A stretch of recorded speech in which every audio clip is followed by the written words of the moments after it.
Hey friends, we are going to discuss time management for a few minutes. I know that is something that we don't like to discuss very often. It's not my most favorite thing in the world because I used to think that I was extremely good at my time management. I used to think, oh, I can do so many things and I'm amazing and I can think. And at one time I could think, because I didn't have any children. And when I was in high school, I was extremely particular about my time. I was very particular about what I did, and I did not waste time. And I liked to be very, very frugal with everything. And then, fast forward a while, you get married, and still very particular when I first got married, and then I had to start having kids. And everything just kind of went awry. And as much as you really want to have that particular time to do everything throughout the day, there's just somebody screaming, somebody's needing food, somebody's needing to go to the bathroom, or have gone to the bathroom on themselves or whatever, so you're like in this mode all the time of just feeling like you're in so many places, and it's just chaos sometimes. So we're going to talk a little bit about time management and how we can think about how we use our time every day, all the time.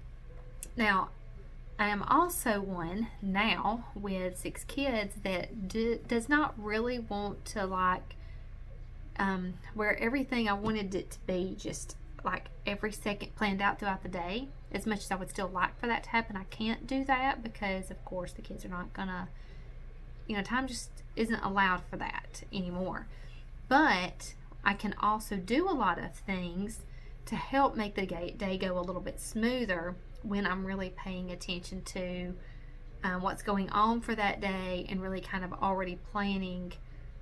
If you kind of plan in the chaos, like you sometimes just have to plan in to know how that's going to work. Now, granted, with the COVID and quarantine and all of that, I know that has been like I homeschool anyway. We're here 24/7, and we have activities, and the kids are involved in a lot of different things. And really, over the last probably 4 or 5 years, 6 years, I have really spread myself way too thin. And so I've had to learn to rein that back and really get into a mode, what is good, what is better, and what is best. And just really focus on that and not allow myself to be, I get squirrely really fast, and I absolutely love to do things. I love being a part of stuff. I love being in charge of things. I love, everything. I love to see my kids having fun doing activities. I love to be a part of those activities. I want to be the one in the middle of it. I know it's crazy, but that's just me. I thrive for that. But I realized over the last couple of years, I really got way too thin, and I really got too much stuff on my plate, and things were going awry because I couldn't stay focused on what really needed to be focused on because there was too many things going on. So I had to give up. So I gave up some things, but I had to sit back and think, is this good? Is it better or best? What is the best use of my time every single day, and what is that going to be? Who is this benefiting? Who is it helping? Who is it hurting? Who in the process is going to really, who needs my time the most? And so now I've got 2 of my oldest ones. My oldest one's graduated from high school already, and she's working. The second to the oldest is going to be a junior this year, so he's driving and kind of can take care of himself. So thinking about things that he really wanted to do and the things that he really wants to focus on, he's planning out his own schedule. And so then I can be freed up a little bit so I can really focus on the last 4 and what their needs are. So now I've had to totally revamp everything that I've done over the past 6 years has been for the first 2. Now I get to shift focus onto the others. And so that makes me really excited because these have not, where they have gotten to do some things, it's not near like what the other 2 were doing because they were older, and so you shift and you turn. So now things are shifting to where I'm focusing more on the younger ones. So what are their needs and what is going to be best for them? But then I still have my own personal goals and my own work goals and my own life goals that I want to work on. So I have to have time for that. I have to have time. I don't want them to feel neglected. We want to have time as a family. We want to have time with my spouse because I love him dearly and love to spend time with him. So I want to make sure that all of those things are encompassed at once and not spread all over the place, which has happened so much. So I've really been trying to rein in. So some of the things I've learned over the last few months in my my time spent of really praying about it and really focusing on it and really thinking about what I need to do and how I'm going to accomplish this, I found Time Secrets by Dani Johnson, which is a really thin little book. It's not real, like it's really thin. It's really good, but I love it because she breaks it down in little tiny pieces to where you don't feel like you're just overwhelmed and you've got so much on your mind and on your plate. And then she helps you to break it down into small pieces. So we're going to talk about that today, and I'm going to help you try to kind of piece this together quickly and easily without it just being so overwhelming. So your first thing I want you to do, day one, before you do anything else, I want you to make an activity log. You can just write it in a notebook. It doesn't matter. You can have a Time Secrets little notebook if you want to, and whichever way is easiest for you. Write down how long it takes you to do any activity and then write down the activity that it is. You're going to do it for an entire day. You may do it for a couple of days. You're going to want to, like every little thing you're doing. If you're scrolling on Facebook, write it down. If you're just spending time on the phone, write it down. Who did you talk to and how long did you talk to them and why did you talk to them? Like, were you really on an intense conversation or were you just killing time? Are you killing time on Facebook or are you working doing something? Like, write down, be kind of as detailed as possible so that you can see, are you wasting time? Is there areas in your day that you're just kind of whittling things away? Like, that happens to me a lot. I love sitting and talking to my kids because they're just like little people and they just talk and they like interacting and like they will stand here like this all day if I would let them. So I have to really consciously be aware and say, okay, we've talked for 30 minutes now. Now it's time for y'all to go in there and I've got to work. And, like I've been with you all morning, so like now it's my turn. So you have to be consciously aware and think about all of the things that you need to get done during the day, but also not neglecting the needs of everybody else. So think about where you're spending your time every day. That's step number one. Write all that down. Spend a couple of days doing that. Step number two is I want you to write out every goal you have. Like if money was no object and you could just think of anything that you ever would want to do between now and the next 20 years, what would it be? Write every single thing down. Every goal you might have, any dream you might have, every vision you might have. So write down, oh my word, I just got choked. So write down every goal that you would think of that you have had for the past forever and that you've never been able to accomplish, and write that out. And that's number two. You'll write all those things out. Then go back and beside each one of those goals, write out, or write like a number one. Word. I choked. Write a number one about something you want to accomplish this year, a number 3 for 3 years from now, a number 5 for 5 years from now, and a number 10 for 10 years, and a 20 for 20 years.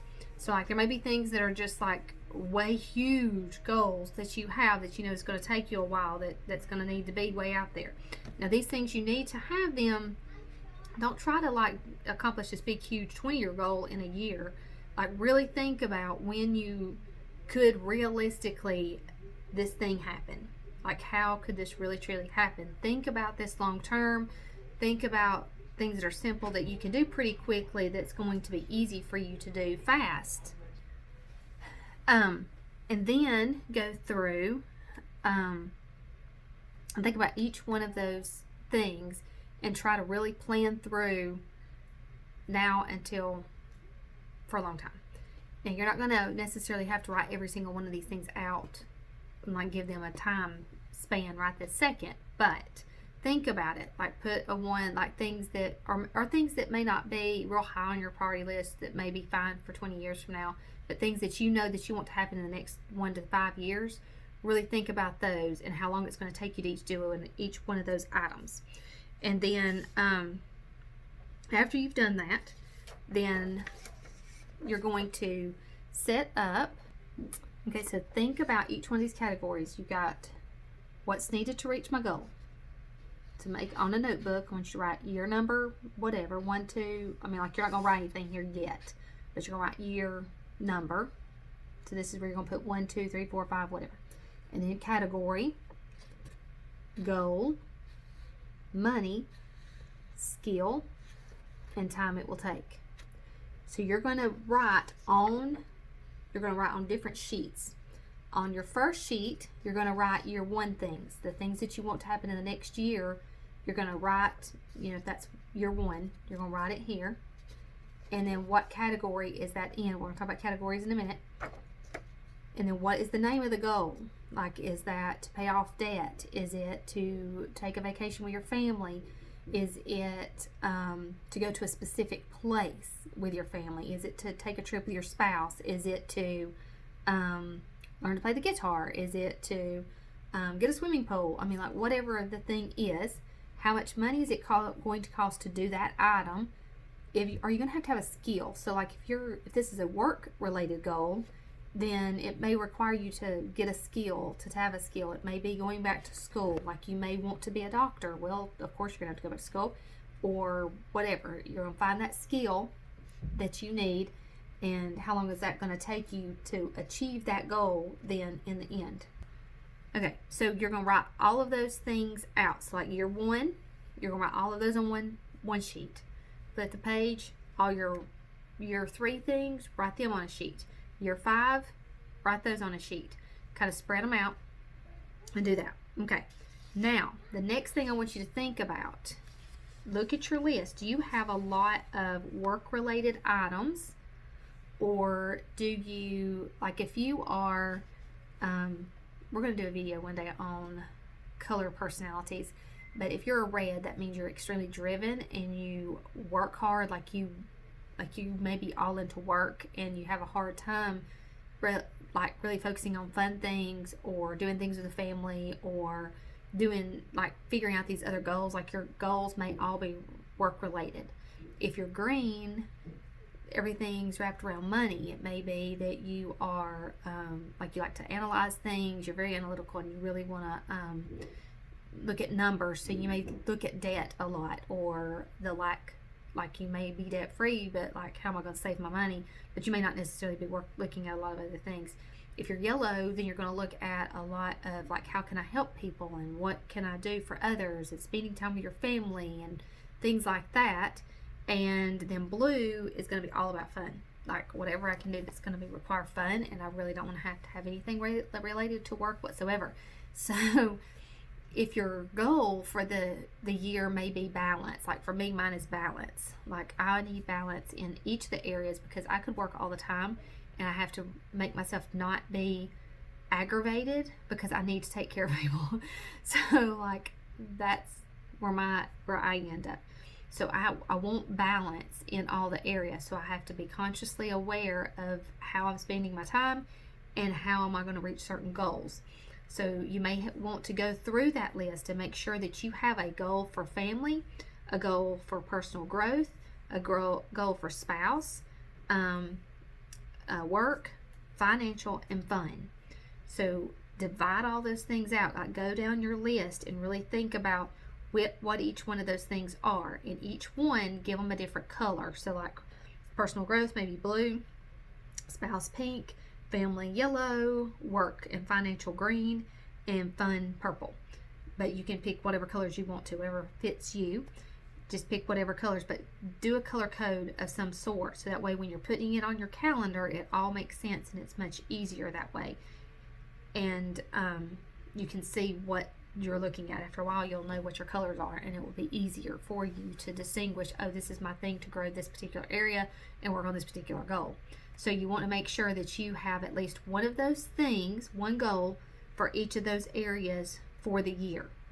So really focus on year one right now, and making sure that you've got one of those things. Now, personal growth is, I never really realized that personal growth was a big deal until about 3 years ago, and I started with Dani Johnson.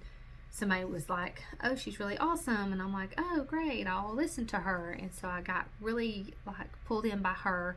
I went to hear John Maxwell, and I was blown away, and it was just amazing listening to him. And so I've just kind of grown from there. But you will find so many nuggets.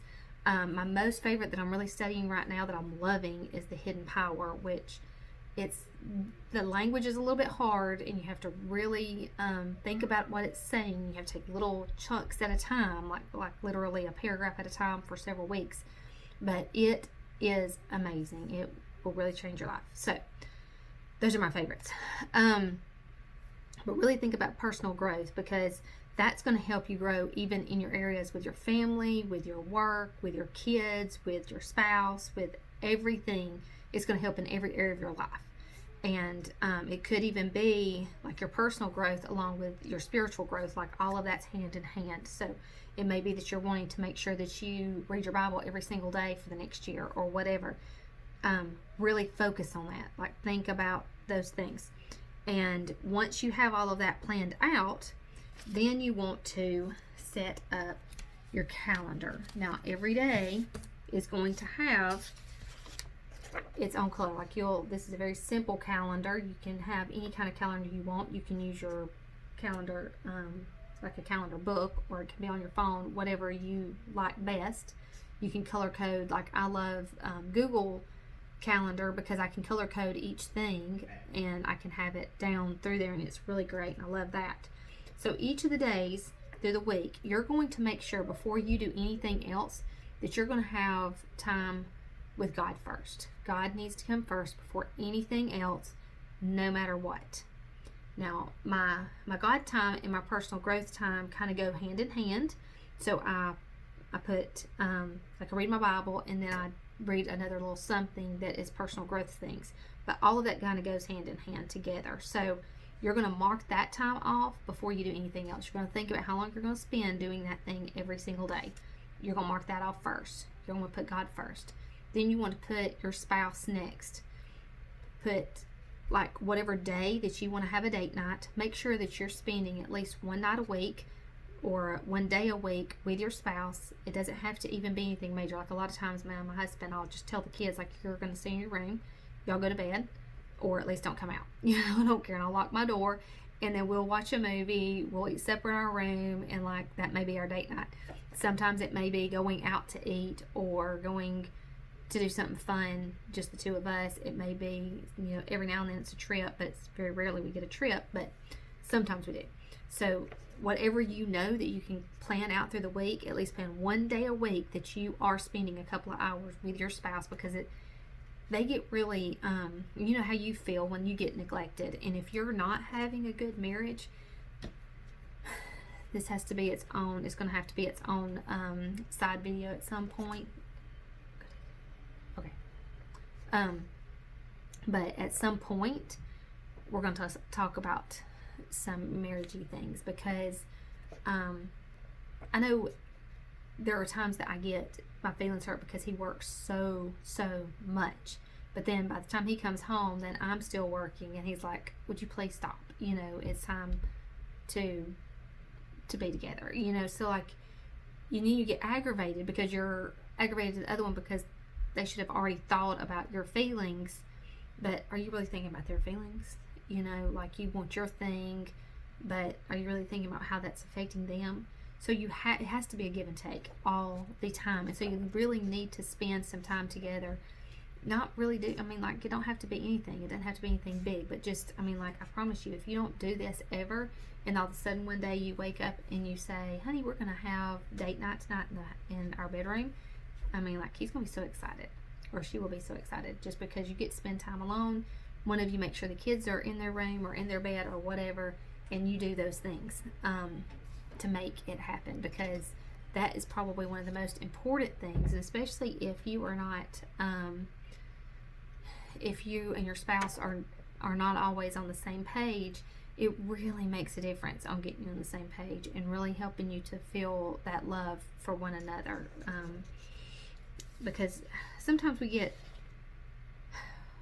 so caught up in ourselves, and we don't look at what the other person needs, because we feel like it's all about us, and it's not. It's not about us. It's about others, and life is about loving other people and taking care of people, and especially our family. Our family should get the best of us all the time, but unfortunately our families get the leftovers all the time, and so we need to try to strive to make that different and to do that in a whole different way. So that will be your next category, and I mean, it's just very, very simple. Like, you're not going to spend gobs of time, but like, you're going to just write out on your paper.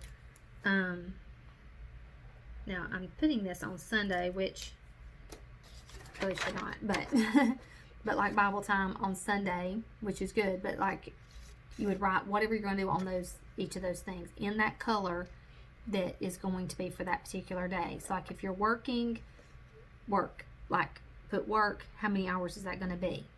Reading your Bible, how long is that going to be? Designate out the times for each one of those things on those days. But first, before you do anything, for every single week, go ahead and mark off when you're going to read your Bible. Mark off what days are you going to have time with your spouse. Do those first before you mark any. Do not mark work off first. Do not mark fun off first. Do not take any of those things first. Do God first, your spouse second, your family third. Jeez. Because we are really talking about, ask Adley, please. Because we really want to keep our family focused first, and then move into work. Because we're going to be talking about, I'm going to talk more about this later, about really condensing our work time, really focusing on our work and what we really need to get done and what needs to be accomplished every day, so that we're not working hours upon hours upon hours and spending tons of time away from our family. We want to condense this down and make this as easy as possible to help our family to be able to have more time together, but then yet make more money and support our families the way we need to, by really focusing on what is the most important thing. So designate out God time first, designate spouse time second, family time third, and then go in and put your work time. Only then. Think about how many hours you need to get that work done and to do the things you need to do, and then take a few minutes for fun yourself. It may be only one day a week that you go do something fun, like you may go have your hair done, you may go to you may go fishing, you may go hunting, but that time, designate that time out. Allow your spouse time to go to their fun thing, their needed time, but designate your time too. But when we get all of that time designated out, it will make such a big difference for your spouse. If your spouse already knows that you're going to spend time with them on Tuesday, then they're not going to be as worried when you go have time to go get your hair done on Saturday, or you go to the movies with a couple of friends on Saturday or whatever. Like, they're going to have their time, and then you're going to have your little time. My time is just being able to sit and read by myself without having a bunch of distractions. That's my time. Like, that's what I love. But everybody's different. So if it's one day a week to do something like that, or if you do something really small every day, like take a bath and soak for a little while by yourself in the quiet, whatever it is, whatever you need to do for you, do that thing. So that's what we're going to talk about. That's what we're doing today. Get all of those things. I know that's a lot, but go through and designate those times. And then we're going to talk more about what some of these more specific areas look like when we're really delving into helping support our families the best we need to each and every day. So we will talk to you later, and I hope you have a great evening. Love y'all.